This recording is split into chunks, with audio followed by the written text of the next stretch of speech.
16 जून 2017 को सुबह के लगभग 6:30 बजे भगवसा कच्ची बस्ती की एक लोकेशन पे 3 महिलाएं खुले में शौच कर रही थीं, क्योंकि जिस बस्ती में वो रह रही थी वो एक स्लम एरिया था और उस समय स्वच्छ भारत मिशन के तहत भी उस स्लम एरिया में एक भी टॉयलेट गवर्नमेंट के द्वारा नहीं बनाया गया था और जो पब्लिक टॉयलेट था उसकी कंडीशन बहुत ही ज्यादा गंदी थी, बहुत ही ज्यादा खराब था। अब इन सब चीजों की वजह से वहाँ के लोगों को, महिलाओं को ना चाहते हुए भी बाहर खुले में शौच करने जाना पड़ता था। अब जब महिलाएं बाहर शौच कर रही थी तो उसी समय प्रतापगढ़ के 5 म्युनिसिपल एम्प्लॉइज उस एरिया में आते हैं। ये 5 एम्प्लॉइज सुबह सुबह उस एरिया में हर एक जगह पे जाकर स्वच्छ भारत मिशन के तहत उन लोगों की फोटोज और वीडियोस बना रहे थे जो खुले में शौच कर रहे थे। और वो ऐसा इसलिए कर रहे थे ताकि वो एक ऑफिशियल रिपोर्ट बना सके कि कहां कहां अभी भी लोग खुले में शौच कर रहे हैं। और इसके अलावा एक और रीजन था, वो लोगों की फोटोज खींचकर उनको एम्बैरेस करना चाहते थे ताकि वो दोबारा खुले में शौच ना करे।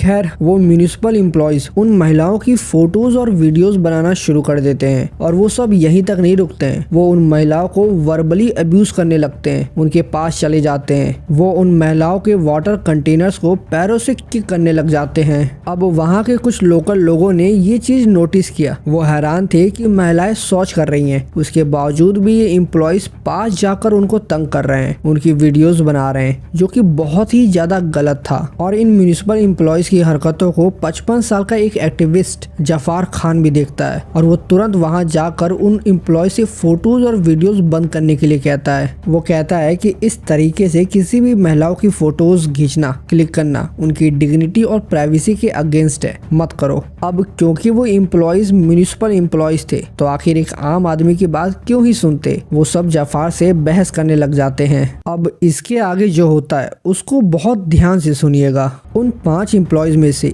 एक अशोक जैन नाम का आदमी भी था जो कि म्युनिसिपल कमिश्नर था और वो जफार और बाकी 4 म्युनिसिपल एम्प्लॉइज की बहस को अपनी कार में बैठकर आराम से देख रहा था। अब थोड़ी देर में ही जफार और उन एम्प्लॉइज की बहस एक लड़ाई का रूप ले लेती है और वो एम्प्लॉइज जफार को मारने लगते हैं, उसको पैरों से, पत्थरों से मारना शुरू कर देते हैं और कुछ ही सेकंड्स बाद जफार वहीं पे गिर जाता है। वो एम्प्लॉइज जफार को उसी हालत में छोड़कर वहां से पुलिस स्टेशन की तरफ चले जाते हैं ताकि वो जफार के अगेंस्ट कंप्लेंट फाइल कर सके कि उसने गवर्नमेंट एम्प्लॉइज को वर्बली अब्यूज किया है और मारा पीटा भी है। और जफार जो वहाँ जमीन पे पड़ा हुआ था, उसको वहाँ के लोकल लोग जो ये सब देख रहे थे वो तुरंत उसको हॉस्पिटल लेकर जाते हैं और हॉस्पिटल में उन्हें पता चलता है कि जफार की मौत हो चुकी है। हॉस्पिटल में सब बिक गए, आईसीयू में ले जाके सिर्फ रख दिया अब्बा को। डॉक्टर 2 घंटे बाद आए, मेरे अब्बा की जान निकल गई। और ये बात तुरंत उस एरिया में आग की तरफ फैल जाती है। वहाँ के लोकल्स और जफार के फैमिली मेंबर्स प्रोटेस्ट करना शुरू कर देते हैं। वो नेशनल हाईवे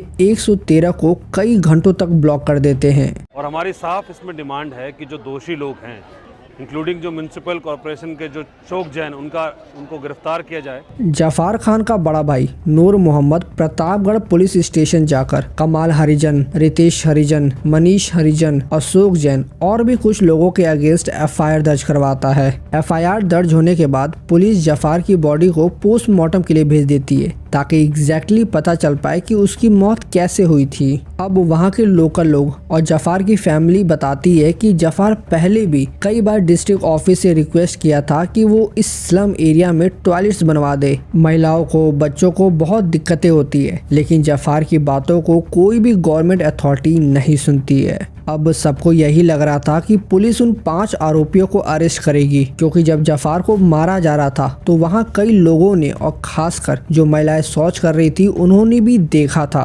लेकिन जब जफार की पोस्टमार्टम रिपोर्ट आती है तो इस केस का एंगल बिल्कुल ही पलट जाता है। पोस्टमार्टम रिपोर्ट में लिखा था कि जफार की मौत हार्ट अटैक की वजह से हुई है। एसपी शिवराज मीना का कहना था कि जफार की बॉडी के ऊपर कोई भी इंजरी के निशान नहीं है, जो ये प्रूव करता है कि उसका मर्डर नहीं हुआ था। अब पोस्टमार्टम रिपोर्ट के बारे में जानने के बाद लोग प्रोटेस्ट करते हैं। लोगों का और अपोजिशन का कहना था कि राजस्थान बीजेपी गवर्नमेंट केस को दबाने की कोशिश कर रही है, म्युनिसिपल एम्प्लॉइज को बचा रही है ताकि अपनी गलतियों को छुपा सके। अपने टाइम में ये पहली बार देखा है मोदी सरकार के आने के बाद कि कोई सड़क पे ही न्याय दे रहा है। सड़क पे जाके किसी की हत्या कर दीजिए और उसके बाद भी चीफ मिनिस्टर जो वसुंधरा राजे हैं उस केस में बोलती हैं कि ये मर्डर नहीं था। वहाँ पर जो म्यूनिसिपैलिटी के वहाँ के लोग थे राजस्थान के, उन लोगों ने, उस ऑफिसर ने जाके विमेन का फोटो लेना शुरू कर दिया जो विमेन ओपनली डिफेकेट कर रही थी क्योंकि वहाँ पर टॉयलेट्स ही नहीं। सबसे बड़ा सवाल यही था कि लोगों ने जफार को मार खाते हुए देखा था। कई सारे आई विटनेसेस वहां मौजूद थे जिन्होंने बताया कि वो एम्प्लॉयज ने जफार को बहुत मारा था। इसके अलावा पोस्टमार्टम रिपोर्ट आने से पहले उन 5 एम्प्लॉयज में से एक कमाल हरिजन जफार की वाइफ रशीदा को 2 लाख रुपए का चेक ऑफर करता है और एक गवर्नमेंट जॉब दिलाने का वादा भी करता है, लेकिन जफार की वाइफ मना कर देती है। तो कहीं ना कहीं उन 5 एम्प्लॉयज की गलती तो थी, तभी तो वो जफार की वाइफ को ऑफर दिए थे ताकि वो केस को वापस ले ले। सबका यही कहना था कि जफार का मर्डर उन 5 लोगों ने किया है, लेकिन गवर्नमेंट का कहना था ना, जफार की मौत हार्ट अटैक की वजह से ही हुई है, उसका मर्डर नहीं हुआ है। वो एम्प्लॉय से आर्गुमेंट के बाद अपने घर जाता है और वहाँ उसकी मौत होती है। अब सितंबर 2018 में पुलिस कोर्ट में फाइनल रिपोर्ट सबमिट करती है कि जफार की मौत हार्ट अटैक की वजह से ही हुई है और इसीलिए उन 5 एम्प्लॉयज के अगेंस्ट कोई भी एक्शन नहीं लिया जाता है। देखो, जफार को मार खाते हुए कई लोगों ने देखा था, तो यहाँ पे पॉसिबिलिटी हो सकती है कि जब एम्प्लॉयज जफार को मार रहे थे तो डर की वजह से या घबराहट की वजह से जफार को हार्ट अटैक आ गया होगा और उसकी मौत हो गई होगी। लेकिन फिर भी उन 5 एम्प्लॉयज के अगेंस्ट पुलिस को एक्शन लेना चाहिए था, क्योंकि उन सब ने महिलाओं की जिस तरीके से फोटो खींची वो गलत था। लेकिन प्रॉब्लम यही है, जो चीजें हमारी नजरों में गलत होता है वो गवर्नमेंट की नजरों में सही होता है।